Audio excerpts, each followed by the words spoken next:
અમરેલી રણછોડનગર 3માં કમલેશ્વર મહાદેવ મંદિરનો 9મો પાટ ઉત્સવ ઉજવાયો।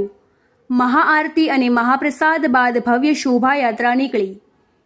અમરેલી શહેરના રણછોડનગર શેરી નંબર 3માં આવેલા કમલેશ્વર મહાદેવ મંદિર ખાતે કમલેશ્વર મહાદેવ કમિટી, મહિલા ધૂન મંડળ અને મંદિરના પૂજારીના સંયુક્ત ઉપક્રમે મહાદેવના 9મા પાટ ઉત્સવનું સુંદર અને ભવ્ય આયોજન કરવામાં આવ્યું હતું।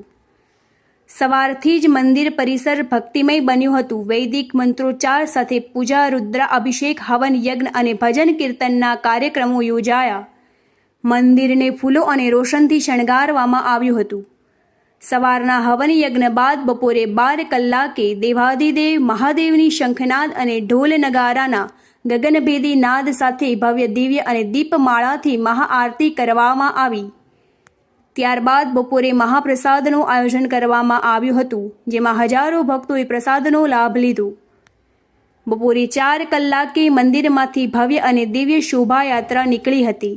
શોભાયાત્રા રણછોડનગર તેમજ આસપાસના વિસ્તારોમાં ફરી હતી। રસ્તામાં ભાવિક ભક્તજનોએ ફૂલોની વર્ષા કરી ભવ્ય સ્વાગત કર્યું। ઢોલ નગારા અને ભજન સાથેનો માહોલ ભક્તિમય બની ગયો। આ પ્રસંગે મોટી સંખ્યામાં સ્થાનિક નાગરિકો, મહિલાઓ અને બાળકો જોડાયા હતા। કમલેશ્વર કમિટીના સભ્યોએ તમામ ભક્તોનો આભાર વ્યક્ત કરી અને જણાવ્યું કે છેલ્લા 9 વર્ષોથી દર વર્ષે પાટ ઉત્સવ ઉજવાય છે। ભક્તોની શ્રદ્ધા અને સહકારથી આ વર્ષનો કાર્યક્રમ વધુ દિવ્ય અને ભક્ત બન્યો। Bureau report, Gaurang Sodha, Amreli.